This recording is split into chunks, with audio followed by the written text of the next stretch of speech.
भारतीय सैनिकों की जाबाजी हमने स्क्रीन पर कई बार देखी है, पर अब एक ऐसी अनकही कहानी एक सीरीज के रूप में आ रही है 1962 the war in the hills, जिसको देखकर वाकई में आपके रोंगटे खड़े होने वाले हैं।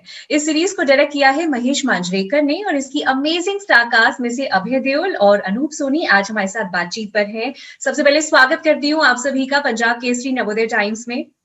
नमस्ते, कैसे हो आप? नमस्कार। और ट्रेलर देखने के बाद मेरा मन कर रहा था कि मैं आपको हेलो या वेलकम नहीं सीधा बोलूं जय हिंद। Good one. जय हिंद।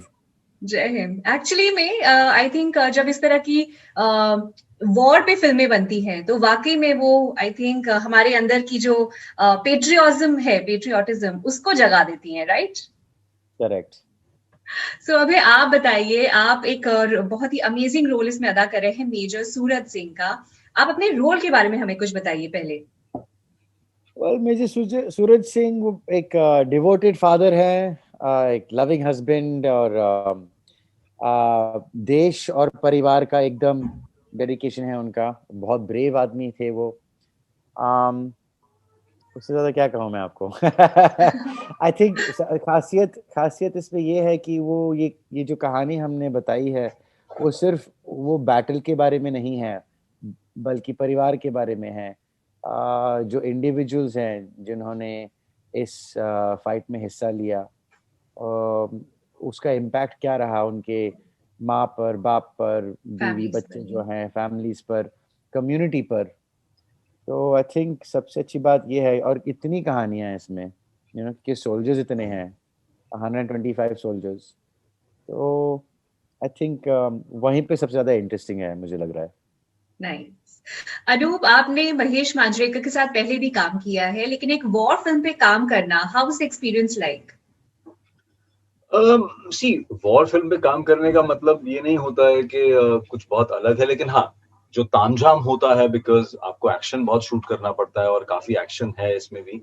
लेकिन जैसा अभय ने कहा कि ये कहानी सिर्फ उस लड़ाई के बारे में नहीं, लड़ाई जो है वो उस दौर की एक कहानी को लेकर सेंटर पॉइंट बनाया गया है, और उसके आसपास जो है, जो उसके किरदार हैं, उनकी अपनी पर्सनल जिंदगी क्या है। जैसा अभय ने कहा कि इतने सारे सिपाही हैं, इतने सारे जवान हैं, तो उन सब की अपनी जिंदगी भी है, क्योंकि उनका घर, उनका परिवार, वो किस इमोशन से गुजरते हैं, खुद जवान किस इमोशन से गुजरते हैं, ये कहानी उसके बारे में भी है। तो वॉर फिल्म में काम करने में आई थिंक एक चीज, ये एक अलग चीज होती है कि उसमें आपको थोड़ा एक्शन ज्यादा करने को मिलता है एज एन एक्टर। तो वो एक बड़ा अलग एक्सपीरियंस होता है जब आप वॉर फिल्म वाला एक्शन करते हैं, नॉट द फिल्मी एक्शन, वो डिशुम डिशुम वाला, लेकिन ये थोड़ा अलग तरह का एक्शन है। और यहाँ पे आप एक्शन की बात कर रहे हैं, इस फिल्म के जो एक्शन कोरियोग्राफर है वो डॉन ली हैं, जिन्होंने I think pirates of the Caribbean के भी जो एक्शन सीक्वेंसेस हैं वो कोरियोग्राफ किए हैं। सो अभय, उनके साथ एक्सपीरियंस कैसा रहा आपका? बहुत अच्छा रहा। जो ही इज वेरी रियलिस्टिक। सबसे खास बात ये थी उनके बारे में कि रियलिज्म पे वो काम करते हैं ज्यादातर। कुछ ओवर द टॉप था नहीं, और वो खुद एक फाइटर है, बहुत टफ बंदा है वो। सो उसकी जो बॉडी लैंग्वेज है, वेरी इंस्पायरिंग। कोई ऐसे पर्टिकुलर सीक्वेंसेस उन्होंने बताए जिसको करने में शायद दिक्कत हुई हो या ज्यादा प्रैक्टिस की जरूरत रही हो? मुझे थोड़ी दिक्कत हो रही थी क्योंकि मैं एक इंजरी से रिकवर कर रहा था उस वक्त। अभी तो मैं ठीक हूँ, लेकिन उस वक्त फ्रेश इंजरी थी मेरी, तो मैं जितना मैं करना चाह रहा था उतना कर नहीं पाया। तो that's the other thing I liked about Don. उन्होंने बहुत मेरी इंजरी के इर्द गिर्द उन्होंने काम किया है। बट उनकी जो रियलिटी है, the realism that he brings in, and that he is basically a very tough guy. I wouldn't mess with him. Abhay, we see very less of you. आप बड़े लंबे breaks लेते हैं. Was your injury the reason you were on a long break? Oh no. मैं breaks, I mean, I've been taking breaks in my entire career. Yeah. That's like saying मैं हर वक्त, हर एक साल में कोई इंजरी मुझे मिल गई। नहीं, I go on and I go off. I go on and I go off. In the beginning problem ये थी, शुरुआत में प्रॉब्लम ये थी क्योंकि जैसा काम मैं करना चाह रहा था वो बना नहीं रहे थे कोई भी। तो बहुत कोशिश करनी पड़ी एक 40 या मनोरमा या देवडी या कोई लकी बनाने में, तो वो एक थकावट भी आ जाती है because you're constantly fighting to make those movies. And these all are my favorite movies. These are such nice movies.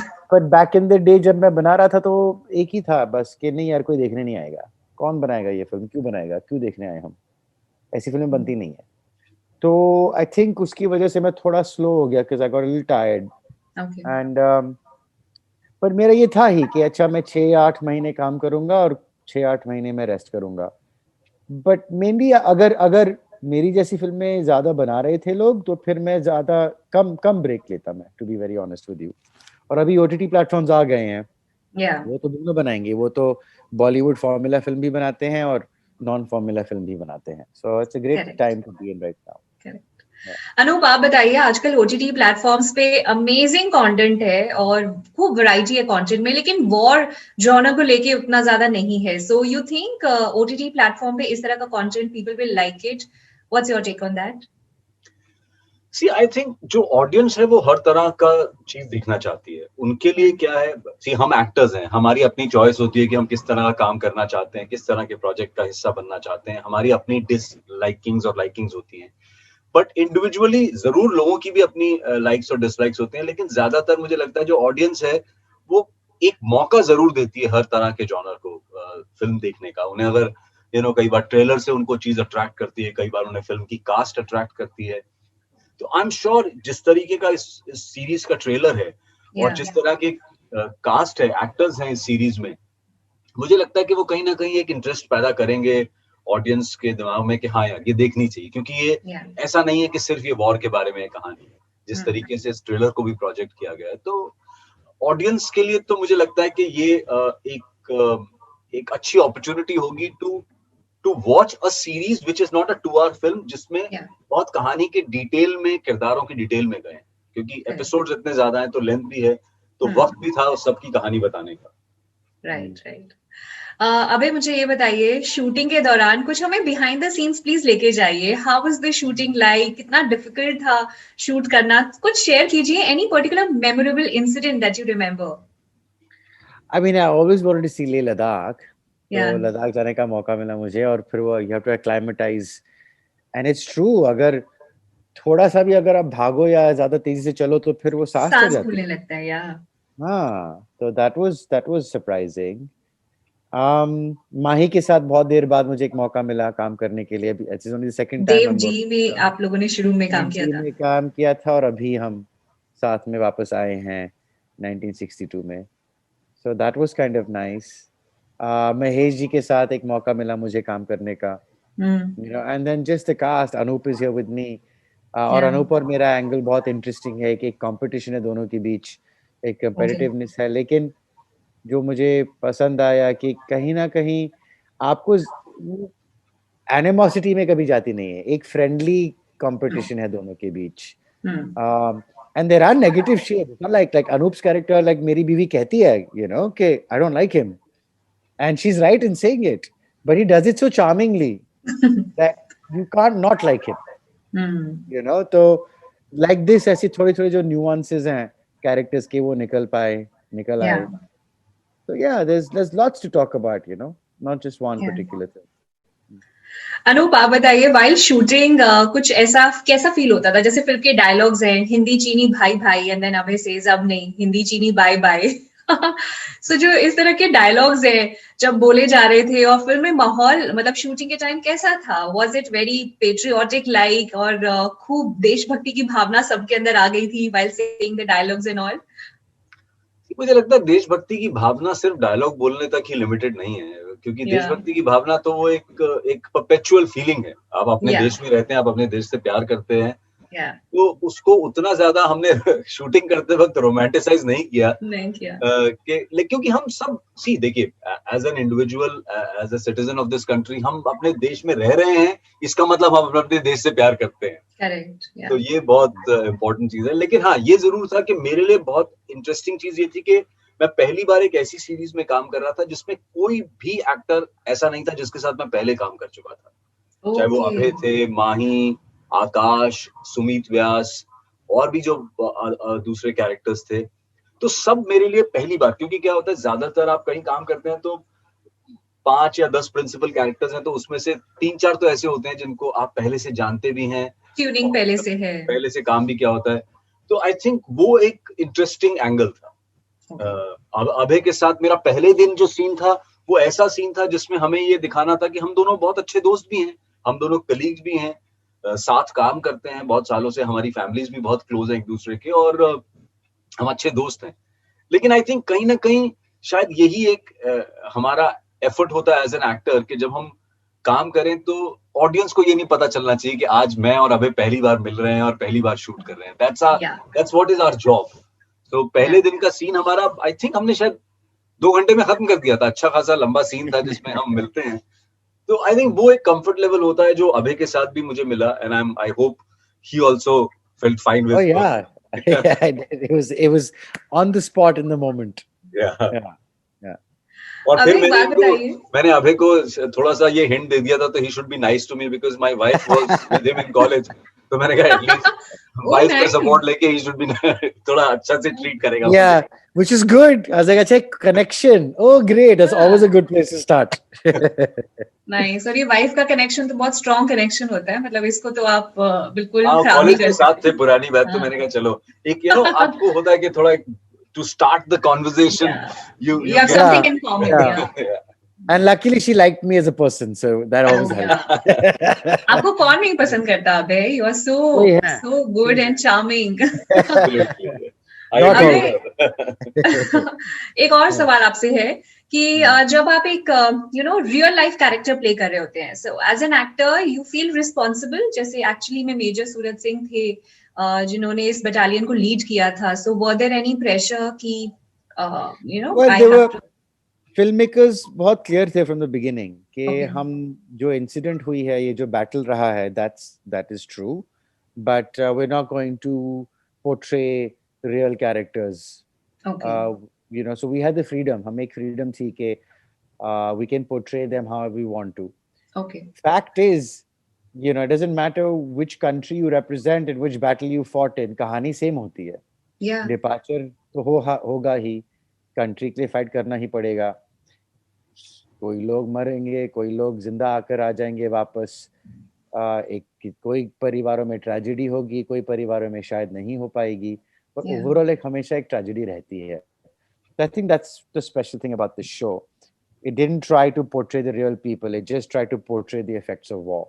okay. Yeah. And Anup, any particular sort of preparation that you did for your role you would like to share?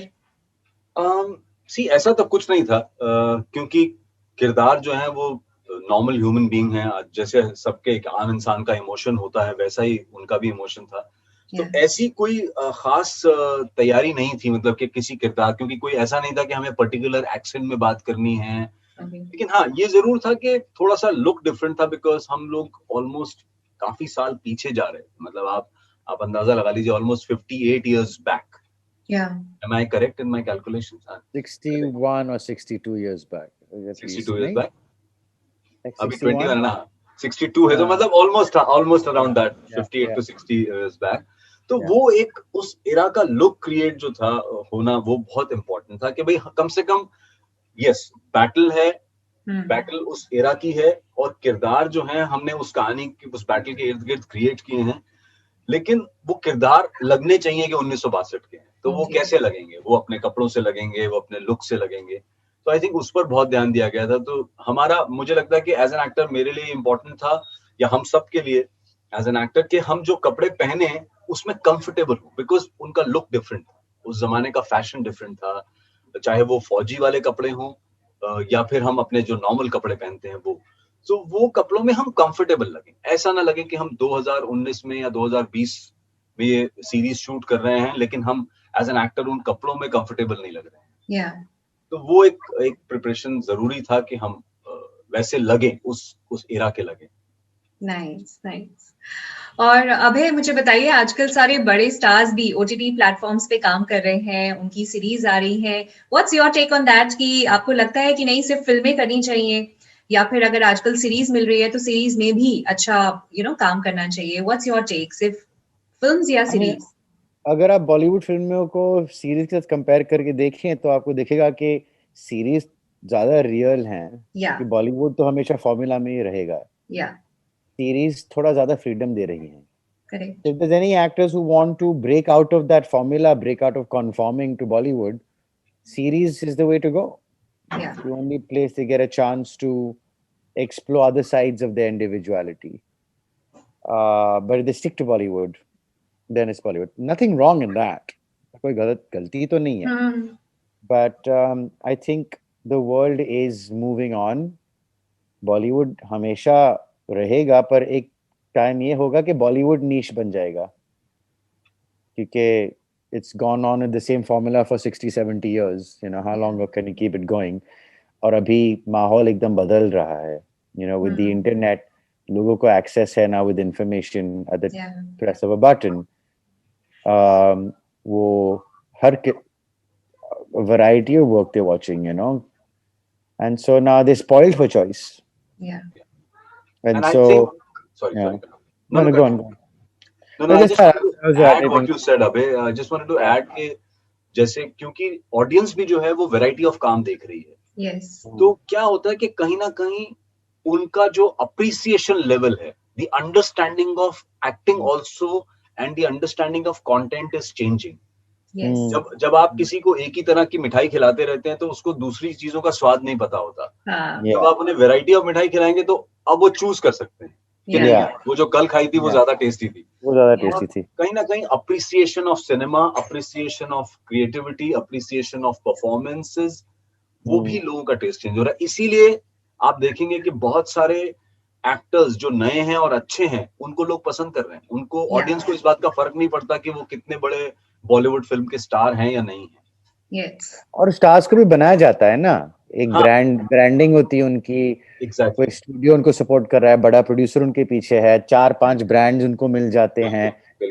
उनके articles आते रहते हैं papers में. तो एक hype create किया जाता है एक एक्टर के इर्द गिर्द, और उसके थ्रू वो उनको स्टार बना देते हैं.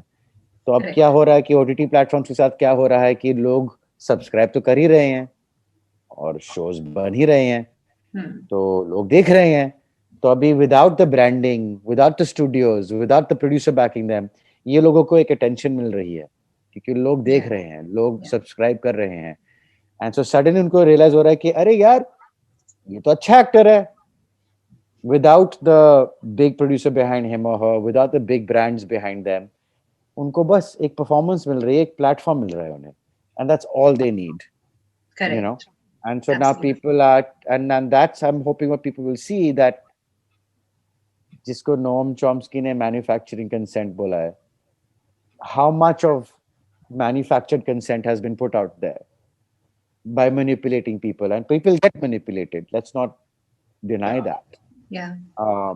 And so even now, you can say they're still being manipulated. We'll always be manipulated, but at least you have a lot more platforms trying to manipulate you. You know, and so you have choice. Suddenly you realize, अच्छा ये मुझे ये बेच रहा है, ये मुझे ये बेच रहा है, ये मुझे ये बेच रहा है. इन 10 चीजों से मुझे ये पसंद है. With Bollywood, it's just ये और ये. That's it. Correct. अभी मुझे ये और ये मिल रहा है choose करने में. So that's a democratizing process. Just the last question. अभय, अपने कुछ फ्यूचर प्रोजेक्ट्स के बारे में हमें बताइए. आफ्टर दिस सीरीज हम आपको कहाँ देखने वाले हैं? आफ्टर दिस सीरीज मैंने एक डिज्नी टीवी फिल्म भी की है for US, for the American market, तो वो आएगी half way through the year. Okay. फिर मार्च के महीने में मैं अपना एक नेक्स्ट प्रोजेक्ट शुरू करने जा रहा हूँ जिसकी अनाउंसमेंट प्रोड्यूसर जल्द ही कर देगा. ओके. 2 प्रोजेक्ट्स अभी प्री प्रोडक्शन में है, डेवलपमेंट में है, एंड उनके प्रोड्यूसर भी वो अनाउंस करेंगे. तो I have a busy year ahead. Yeah, we are so happy. That's good news for us. Anoop, आप शेयर करना चाहेंगे आपके फ्यूचर प्रोजेक्ट्स के बारे में? हाँ, मतलब अब जैसा मैंने कहा कि बहुत सालों से मुझे लोग एक क्राइम शो को होस्ट करते हुए देख रहे थे, तो मैं भी उससे थोड़ा सा ब्रेक लेना चाहता था. तो 1-1.5 साल पहले मैंने बिल्कुल वहां से अपने आप को हटाया और मेरा फोकस, जैसा हमने अभी डिस्कस किया कि अभी there is so much to explore on OTT and movies also. तो कुछ चीजें हैं जो मैं अब फोकस पूरा का पूरा अपनी एक्टिंग की तरफ कर रहा हूँ. So there is a web film, मैं अभी नेटवर्क का नाम नहीं ले सकता हूँ, लेकिन वो एक थ्रिलर है, एक मर्डर मिस्ट्री है जिसमें मैं लीड रोल प्ले कर रहा हूँ. वो होपफुली अप्रैल के फर्स्ट वीक तक आ जाएगी. फिर उसके बाद एक इंडिपेंडेंट फिल्म है, I am sure Abhay will like that film, I have a feeling. वो मैंने एक नए डायरेक्टर के साथ की है जो पहले डॉक्यूमेंट्रीज बनाते थे। बहुत इंटरेस्टिंग फिल्म है, उसमें भी फॉर्चुनेटली मैं लीड रोल प्ले कर रहा हूँ, तो वो भी शायद पहले कुछ फेस्टिवल्स के राउंड्स में जाएगी और उसके बाद वो थिएटर में आएगी। और फिर एक मसाला बॉलीवुड फिल्म जो है वो मई में रिलीज होगी, जिसका नाम है सत्यमेव जयते 2, डायरेक्टेड बाय मिलाप जावेरी। उसमें जॉन अब्राहम है और उसके अंदर मैं नेगेटिव रोल प्ले कर रहा हूँ। बहुत इंटरेस्टिंग है वो रोल भी। तो आई थिंक 3-4 कुछ डिफरेंट तरह के रोल्स हैं, और ये जरूर है कि तीनों ही अलग तरह के रोल्स हैं जो अभी रिलीज होने वाले हैं। Nice, nice. Thank you, Anup. Thank you, Abhay. It was pleasure talking to you. Thank you so much. Thank you.